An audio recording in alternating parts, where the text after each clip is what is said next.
Merry meet and welcome to Thrilling Thursday here at Ariel's Corner. This is Ariel Gatoga, and we are streaming live on YouTube and on Twitch. And this is lesson 3 of Witchcraft Beyond the Basics Revisited. And I hope you're having fun with this course. I know I am. And I hope you're having a fabulous day, fabulous week.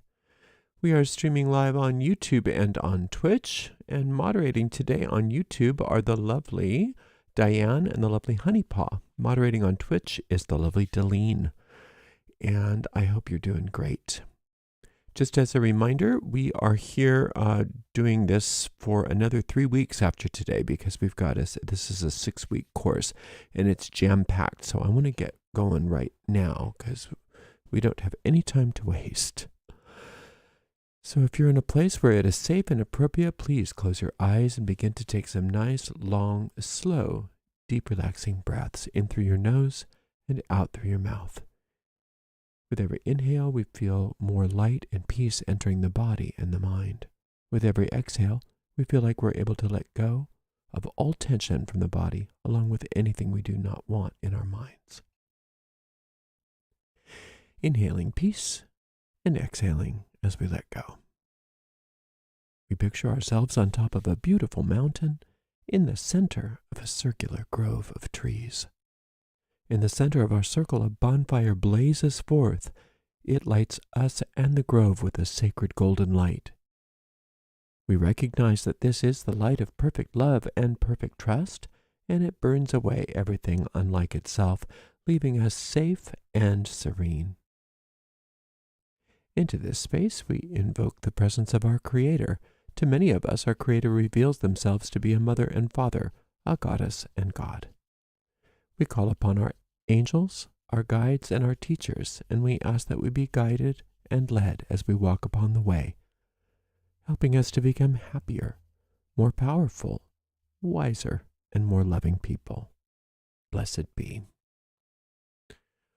Okay, so last week we worked on some banishing and some waning moon work.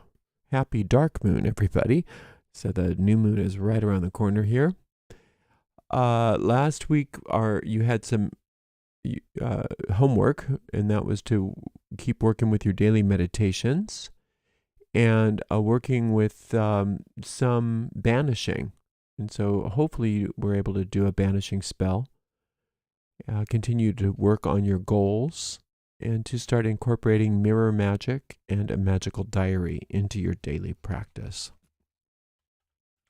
So I hope all of that's been going well for you.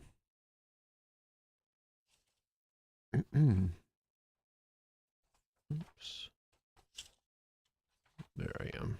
Okay. One question that did come up and tends to come up with this course, and I want to clarify, is about the oils and incenses included. We've got some recipes for different planetary oils and incenses included in your homework. And those are formulas that I've had for decades, and they're really good. But you don't have to make them. And many of those materials are expensive. I just provided them for your reference. The bulk of each ingredient of those formulas corresponds to the specific planet within that formula. So if you wanted to, you could just use a single ingredient. But you don't need to use any special oil or any special incense for your planetary work if you can't or don't want to. In fact, you don't have to use oil or incense at all. You can simply use your mind. But the oils, incense, candles, altar, and other tools really do help us to focus our energy and to empower our magic. And if you want to use oils and incenses, you can always use the all-purpose anointing oils and incense from the first class for everything you do if you want to. There are many, many, many different correspondences and perspectives, and you'll grow to understand more and more as your practice matures.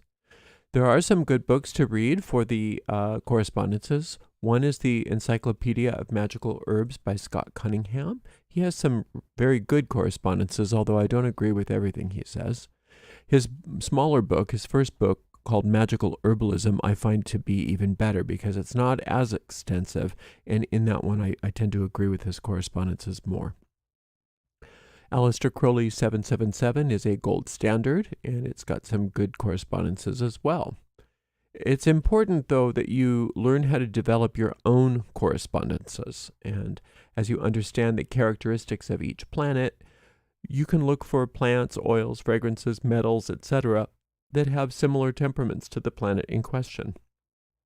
There's a balance that you want to achieve between generalized correspondences, and those are ones that many, many, many people have worked with over the generations, and those have a good Akashic energy that you can tap into. But you also want to have the other side of it where the correspondences actually make sense to you. I hope everybody was able to do a banishing spell this week.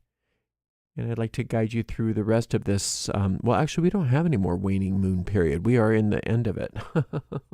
But let's just talk a little bit more about the banishing from last week, and then we'll be done with that for this course.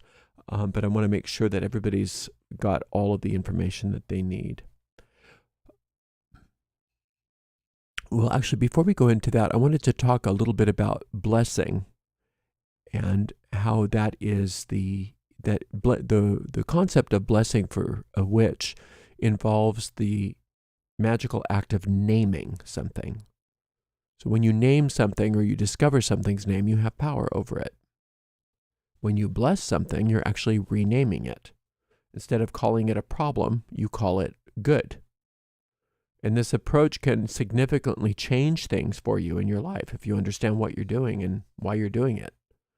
For instance, if someone at work is being rude to you, rather than reacting negatively, you can excuse yourself, take a moment, and remember that you have the power to rename the situation. You can name it good. If you've been practicing your orb of light exercise, it's a helpful tool for this. So the way that we've been working the orb of light in this course combines the grounding and centering and the cleansing of the aura and the conjuring of the orb.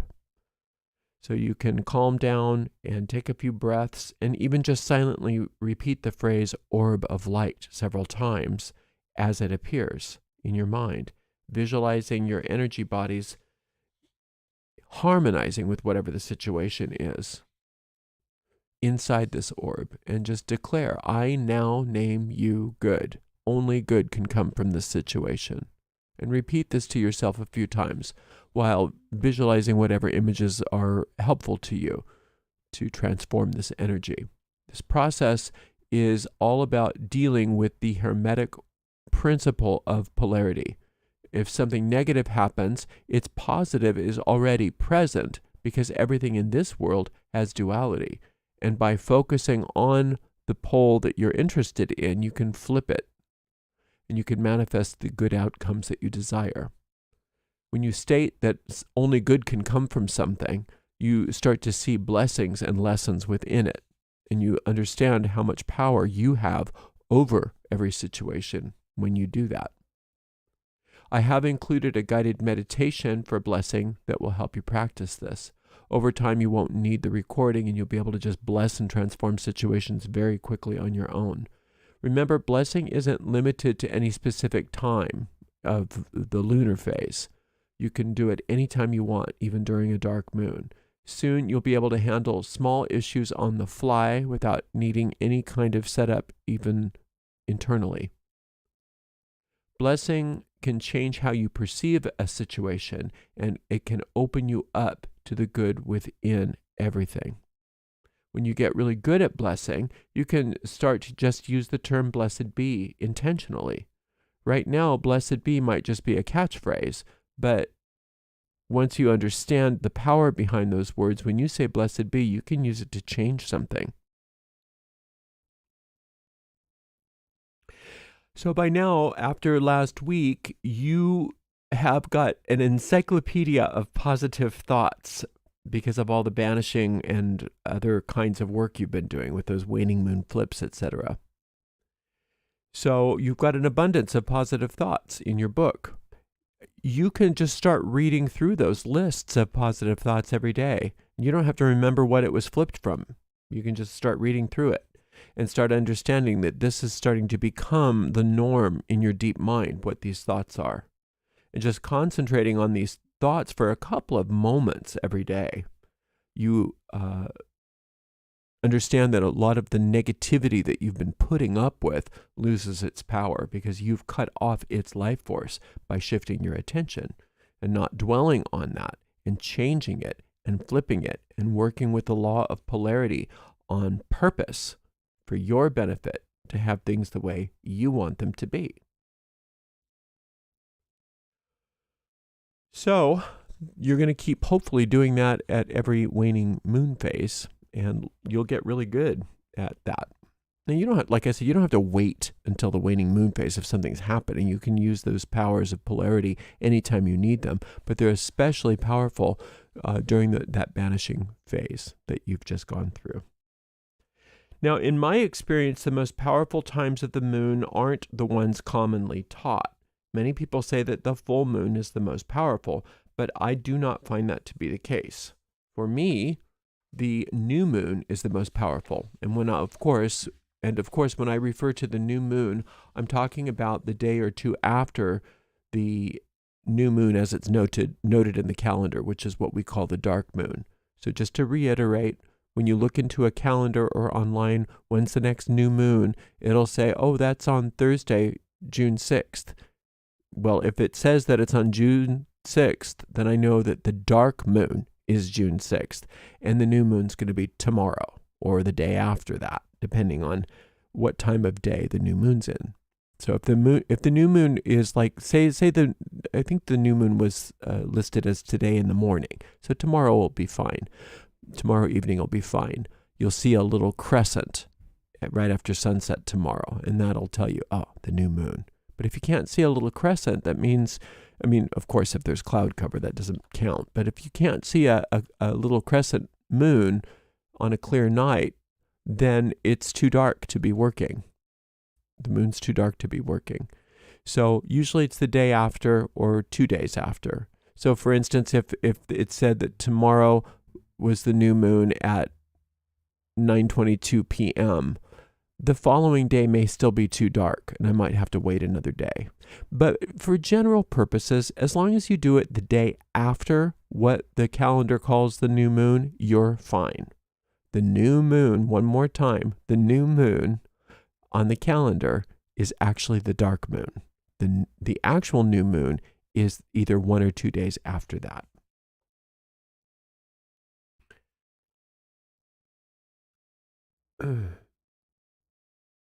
I avoid doing magic on the dark moon. That's a rest time for me.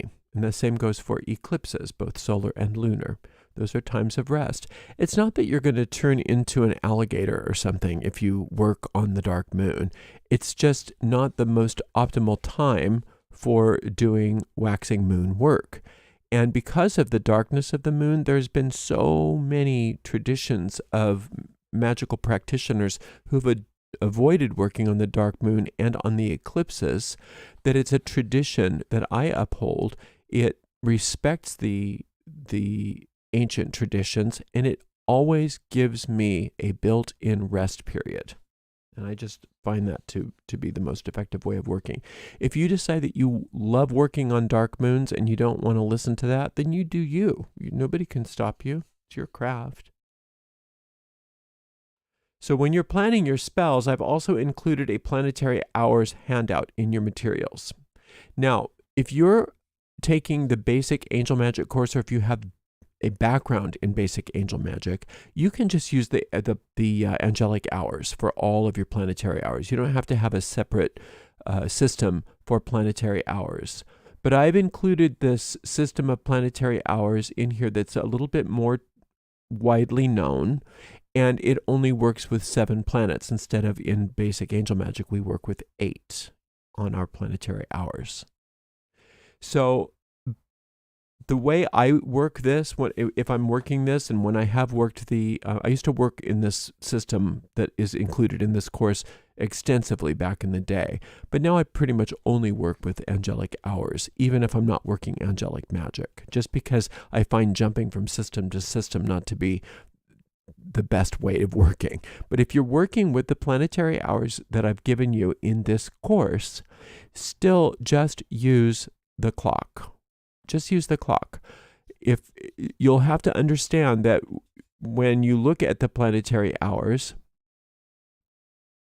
that are given, there's a table, and it's called after sunrise. And so you do have to look up and say, what time did the sun rise today? So if the sun rose at 5:42, I round that up to 5:45, and then everything on that day, I do the 45 after the hour. So the first hour is 5:45 is the sun on Sunday. The second hour, 6:45 is Venus on Sunday. The third hour on Sunday is 7:45 for Mercury, etc. I just go straight down 60 minutes for each hour.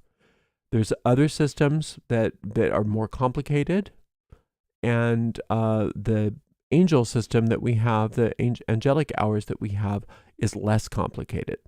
Now, if you decide to use the angelic hours like I prefer to do, you don't have to worry about after sunrise. You just look at what the clock is, and you'll see that every hour, day and night, is listed for clock time for each planet. The only thing is that you will, if you're using that basic angel magic hour system, you'll skip the hour for Uranus, because we don't use Uranus in this Witchcraft Beyond the Basics. So that's 1 hour you just won't use if you're using planetary hours. All right, so the whole reason you would even need a planetary hour is if you want to work on a day that's not ruled by the planet. That's really the only reason that you have to worry about it. If you're working on a planetary day, you can work on any hour you want to. Now, some people that are really, really wanting to make sure that they are as pure as they possibly can be will work on the day and in the hour of that planet. I don't tend to get that detailed myself.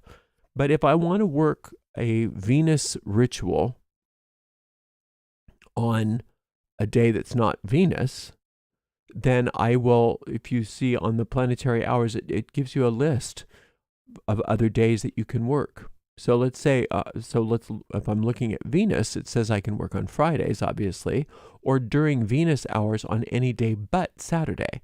So if I'm doing a Venus spell, I can use the Venus hour on any day except for Saturday. Don't work Venus spells on Saturday. Here it also for Jupiter, it says you can work on Thursday or during the Jupiter hours on any day, again, but Saturday. So Jupiter and Venus don't like Saturday. Mercury, I can work on any day I want, either any hour on Wednesday or during a Mercury hour. On Mars, I can work anytime on Tuesday, but I can also work during a Mars hour on any day except for Monday and Saturday. If I'm doing a moon spell, I can work on any hour I want to on a Monday or during a moon hour on any day except for Tuesday and Saturday. On Sunday, it says I can work on any hour during any hour on a Sunday or during the sun hours on any day except for Saturday. It's mostly Saturday. It's mostly Saturn. The planets don't like to play well with for some reason. But those are very traditional, and it's a way that you can work a planetary spell on a day that's not of the planet by using the planetary hour. Take one system of planetary hours and kind of use it, and then don't go back and forth, because otherwise it starts to dilute your effectiveness. So either use the one I've given you here, or if you like the one from the Angel Magic course, you can use that one as well. Now, or instead, I should say, you could use that one instead, like I do.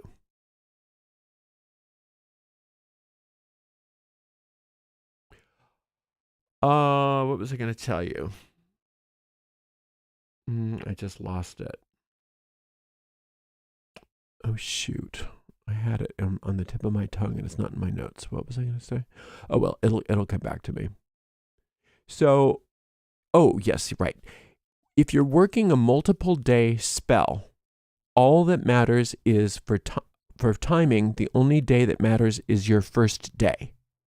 So if you are working a spell of Mercury, or well, that's not the best example. If you're working a spell of Mars, if you started on a Tuesday, don't worry about the rest of the week being in a Mars hour. You don't have to worry about it. It's as if time stops on that very first day, and the rest of everything you do is being fed by the energies when you originated the spell. So as long as you're starting the spell on the right day and or hour, you can do the spell any time you want to for subsequent days if it's the same spell. So if I had a 7-day money spell and I'm starting it on a Thursday for Jupiter, that's fine. I don't have to make sure that I'm in a Jupiter hour when I repeat it on Friday and then Saturday and then Sunday. It's as if I'm on Thursday each and every day that I'm repeating it until the spell is finished.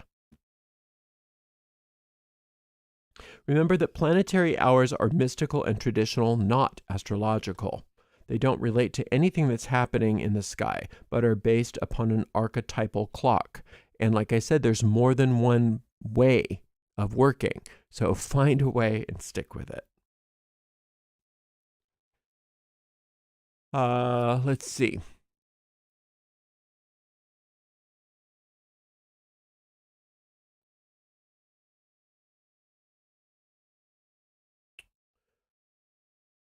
Okay, so for your homework this week, you're going to be working on an attraction spell because the moon is going to be waxing.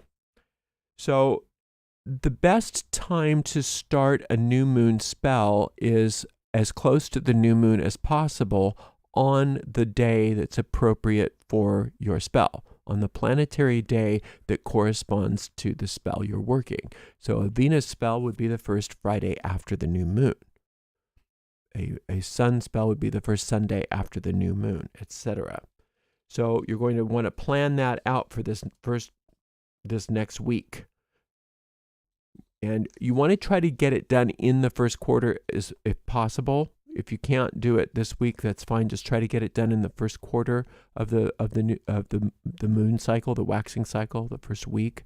But if you can't, then just get something done during this waxing moon cycle. So find a goal from your first week goal sheet that you rated an 8 or above on your desire scale, and somewhere between 7 and 9 on your sphere of influence scale. Skip any goals rated a 10, as those are too likely to achieve directly. Those are too easy to achieve directly as far as sphere of influence. You want to make sure that you're pressing into your sphere of influence a little bit. Nothing too easy, but nothing too difficult either. So you don't want to overflex your magical muscles, but you don't want to go so far out that you strain your magical muscles, but you don't want it to be so easy that you're not building any power. So you want to find something that's just a little bit of a reach for you, on your sphere of influence, but definitely something you want a whole lot. You'll be creating a thought form, and there's so many different ways to build thought forms. We talk about it a lot around here, and we'll cover more about thought forms in future classes. But the method that we're working with this week works really well, and it's the one I tend to use 95% of the time. So you find your goal, you write out all the details, be as specific as possible. If it's a thing, write out the color, the size, whatever. Be as specific as you possibly can with your goal. Just write. Then the next step is to figure out what the essence of this well-defined goal is. What will it do for you emotionally? What will it do for you financially? What's it going to do? What function does it fulfill in your life? So if you're doing a job spell or a love spell or something like that, you don't want to be so specific that you're naming a specific company or a specific person, because you don't want to have your magic start to be an exercise in manipulating other people's free will. You want it to be an exercise in you creating something good for yourself. So if there's a person that you're attracted to that has the qualities of what you're looking for in a mate, you can use them as inspiration, but list the qualities, not that person. And the same goes with a job. You don't want to say, I want the job at such and such, because that way you're trying to manipulate your way into that particular job. And that's not really what we're up to here. But the qualities of that job, you want to be clear on. You want to be very specific about. So, but you do want to be clear on the salary range, the field, the working hours, the location, proximity to home, company, culture, benefits, all of that kind of stuff for your job spell. Or for your love spell, you know, their age range, their gender, if that's important to you. If looks are important, you want to include at least some of that, but what they're like as a person and the kinds of things that you do together and what's important to you in a relationship, honesty and commitment, and do they want kids, etc., etc. So you want to be specific about the details and also specific about the essence without being manipulative of another person. So once you know what you want and it's clearly defined, you want to come up with a way to recognize it once it has manifest. And this is explained in your homework, so don't worry too much about it, but think about a visual cue that shows that your goal has been achieved. For example, you might get a phone call from your mother congratulating you on your new job, or you shake hands with your new boss, or someone throws you a congratulations party. Identify how you would know that it's happened. And this will then help you in regards to your visualization, because then you can condense your entire desire down to a very short loop of a visual, like a little movie of this thing happening. And you see it over and over and over again during the visualization part of the spell. And this little scene, like the examples, you got a call from your mother congratulating you, or you shook the hands of the boss, or someone threw you the party. That little scene that you see over and over and over again then becomes the seed of that thought form. And make sure that it's not you looking for it in your visualization, it's you having it, it's you being it, it's you doing it in the first person. You're not seeing yourself over there doing something. It's happening to you as if you were in your body. And so you want that little visualization loop that is so short but so clear that you can see it again and again and again. And it doesn't matter if you think you can visualize. Just know what the scene is and pretend that you're experiencing it in whatever way you can, whether you see visions or not, while you're doing your spell. This is a very important aspect of the process, getting that visual cue in your mind that proves to you that your spell has happened. And you want to repeat that loop for several minutes. as with all of the classes, I provided a recording for this spell. The pacing of this particular recording is intentionally rather quick so that you can be engaged, but also slow enough that you can get the work done. But regardless, after you learn how this work feels, please feel free to do it on your own. Don't ever think that you're supposed to be tethered to these guided meditation recordings. They're just there to help you get started. So once you get a sense of the process and you've got an idea of how it works, try it without the recording. Obviously, you can use the recordings for as much as you want them, but I don't want you to feel like you have to rely on them. You don't ever have to use your altar or candles or oils or incenses or props or tools. They are optional, but they do tend to help us. So at this particular stage, unless you're fairly advanced, I recognize you use at least some props to help you focus. You can just use no props other than your pencil and paper, your book of shadows, and your mind, though. But if you're using an altar, you can, if you decide to, work with either a candle that as closely as possible matches the auric color that you're working with, or a tablecloth, an altar cloth, or a little placemat that is close to that auric color. Just as close as you can to the auric attraction color. It doesn't have to be exact. If you can't find the exact color, get as close as you can to represent your goal. Anoint the candle with your anointing oil, and if you prefer a planetary oil, you can use it, or you can use the recipes as you decide that you want to do. Now, for incense, if you like incense smoke, then just burn it on incense charcoal.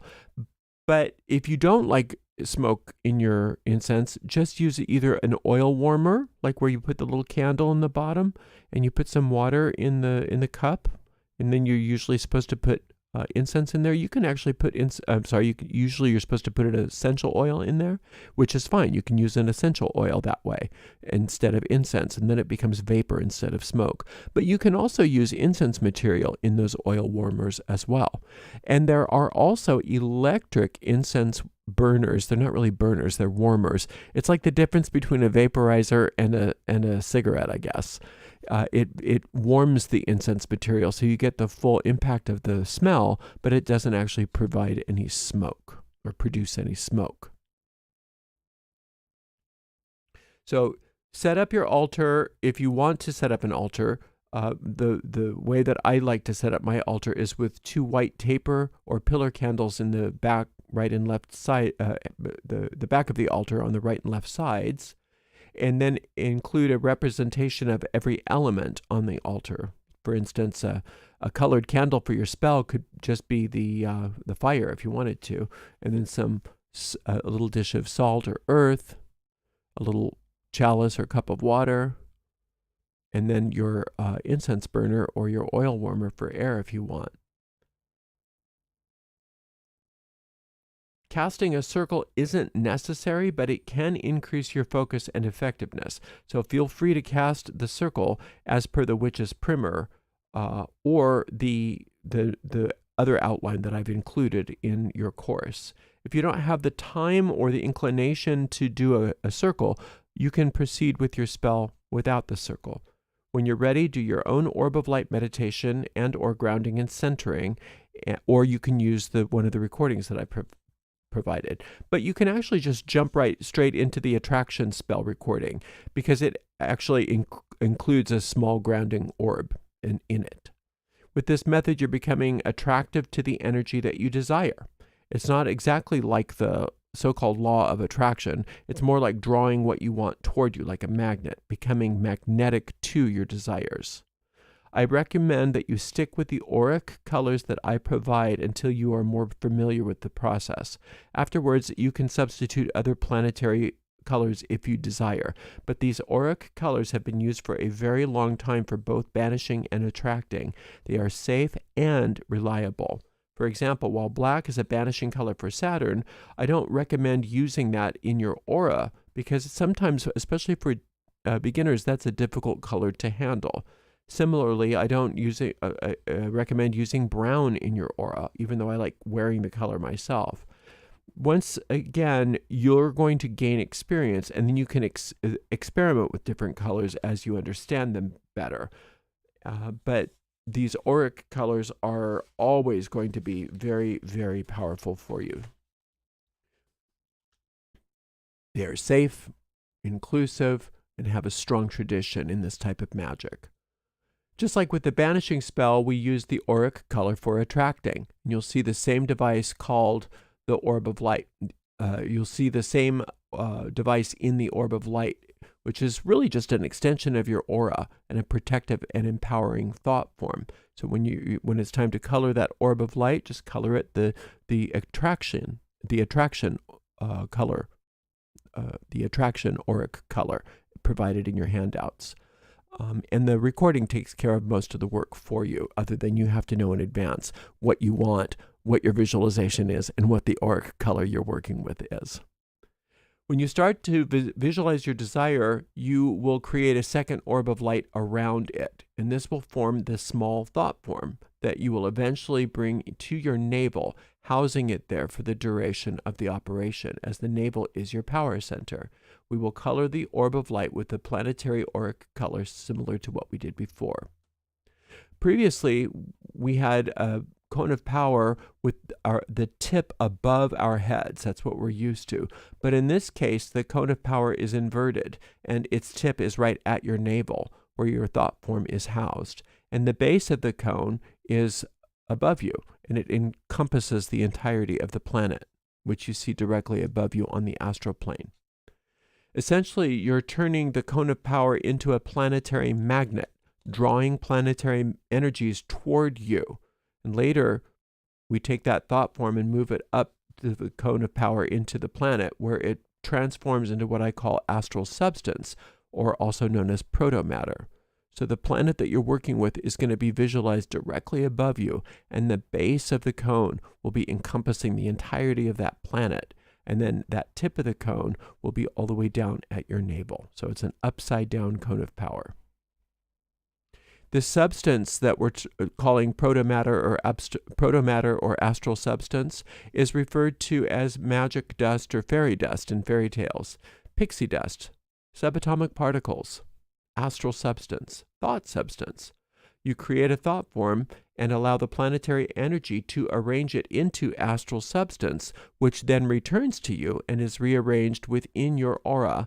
And this process makes you more attractive to what you're seeking. It's a very powerful technique, and I think you're going to enjoy working with it quite a bit. The cool thing about the attracting is that you can repeat the same spell multiple times, unlike banishing, which is typically a one-and-done operation. You can do it as many times as you want. You can do it every day during the entire waxing moon cycle.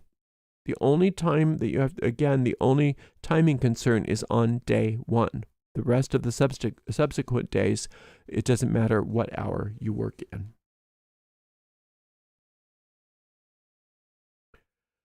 Whether you're doing a 3-day spell, a 9-day spell, or a spell for the entire waxing moon period, you could also just do, or a one-and-done single-day spell, is completely up to you. However, if you do repeat it, you'll notice that you'll improve the thought form building, and it'll get stronger and stronger. So for this week, and maybe for the next few months, while you're getting used to this kind of work, you may want to repeat the operation for several days, even up to the entire waxing cycle, just to get better at the process itself. But pretty soon, it'll be very natural for you, and you won't even need to repeat it if you don't want to.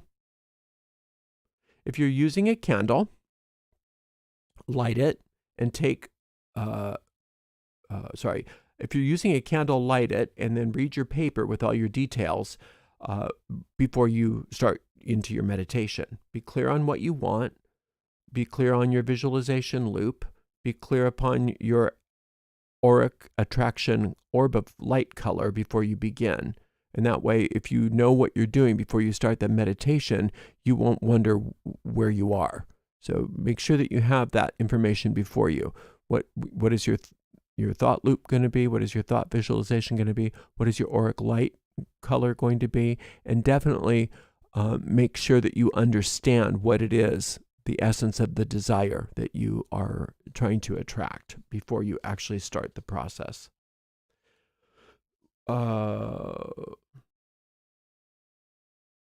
Another thing you might want to start looking at, and you don't have to do it right now, but as you get more involved, is to check out some of the other correspondences on your list, and also just in other books and things like that. I haven't gone into the most detail in these lists, but you're going to start seeing that there's gems and metals and numbers. For example, if you're doing a Jupiter spell, you could do it on a Thursday, which is associated with Jupiter. You could use one of Jupiter's gemstones like lapis or amethyst. And if you decide to do a multiple day spell, you could consider doing it for 4 days, since the number 4 corresponds to Jupiter. Or you could use 4 purple or blue candles, or whatever the auric color you're using. We haven't really talked much about talismans in this course yet, but you're going to start making talismans later. But right now we're grounding your thought form within you, because it's the most powerful way to start this kind of spell. However, you can also ground your thought form into an object, like a gemstone, a piece of metal, a bag of herbs, or a piece of paper with diagrams on it. If you had a bag of herbs and you wanted them to be linked to Jupiter, you could include 4 herbs in it, or 3 herbs and a gemstone. Then you could ground your thought form into that talisman to create the change for you, and then that talisman can be there to charge a specific place, like your home or your car. For general goal magic, I prefer you to be your own talisman and to ground the thought form within you. And this way, you don't have to be superstitious about talismanic magic. You can think of the spell as being grounded within your aura, your cells, your body, your mind, your spirit, your DNA, working nonstop for you. And you'll see a very quick and positive response when you work that way.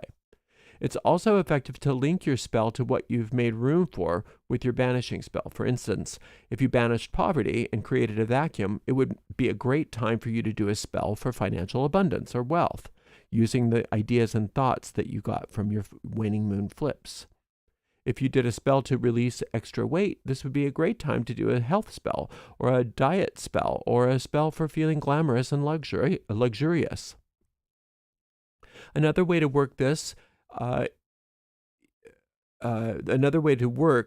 is to make way for what you want during the waning moon, and then do something related to it during the... I already just said that. Sorry. Don't skip the list-making process for any of your spells. Don't just focus on the main thing. Go for the details. Make it detailed. You want to capture the essence of whatever it is that you're working for. Without clarity on what the spell is bringing you, it won't be as powerful. So put in the work. This preparation is at least as important, if not more important, as the actual magical part where we're working with the energy. By defining your goal clearly, both practically and energetically, you'll get what you want more cleanly, more quickly, and avoid the most common problems that people associate with magic. Problems only arise because people didn't take the time to define their goals. So your homework is to continue with your daily meditations and to perform your waning moon flip. We're done with the waning moon, so you're done with the waning moon flip. So the homework is to continue with your daily meditations, and then continue with your mirror magic every day if possible. If you miss a day, don't worry about it. Just do your best. And let's see, why can't I find my homework here? Oh, I'm on the wrong page. Hang on a second. Here we go. Okay, so working with your daily meditations, morning, evening, and orb of light. We're done with it says to do your waning moon flip exercises, but that's because this course was originally given 1 week later than what we're doing it. So you're done with the waning moon flip exercises. You don't have to do that. But do continue on your mirror magic. Do continue with your magical diary, and then perform at least one basic waxing moon attraction spell this week on something from your list.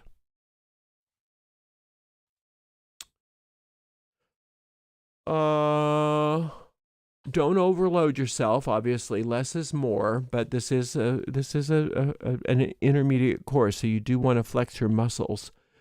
Take it slowly. Enjoy the process. Look at the results you're getting. If the results are not what you want, it might be because you need to tweak your technique. So always be gentle, laugh more, be kind to yourself, enjoy yourself. It's not the magic ever that's causing you the problems. It's we that are causing the problems. And so magic tends to just amplify what's going on. So if you notice that you're getting weird results from your magic, it's because you need to do some more of the preliminary work in your mind. And that's what all of these lists and things like that are there for, to give you a very clean experience in all of your magic. And so we are really doing well here. We are already halfway through our Witchcraft Beyond the Basics course, and it's only going to get more fun from here. So thank you so much for spending some time with me, and we will see you next week for Lesson 4. Until then, blessed be.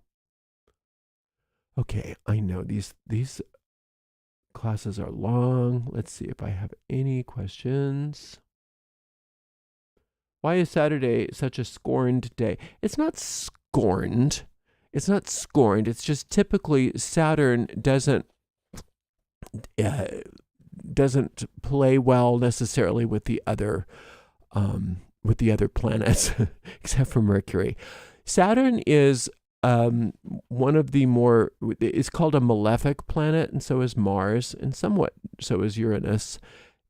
It's not so much that it's scorned. It's that the goals of Saturn are usually very, very specific to Saturn.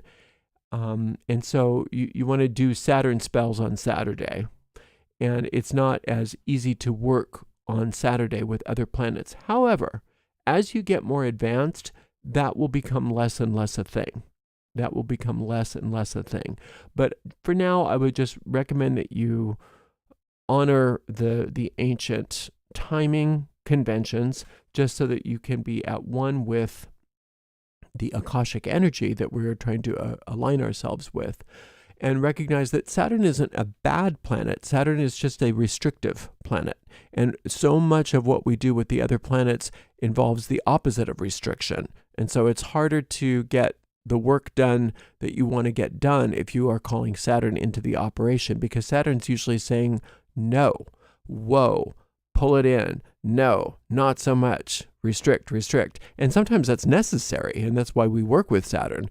But it's not usually the best energy when you're wanting to do a spell, let's say, of expansion, or a spell of attraction to find a new love, or a spell of, to buy new furniture or whatever. We don't necessarily want Saturn in there saying, no, at least not while we're trying to build that thought form.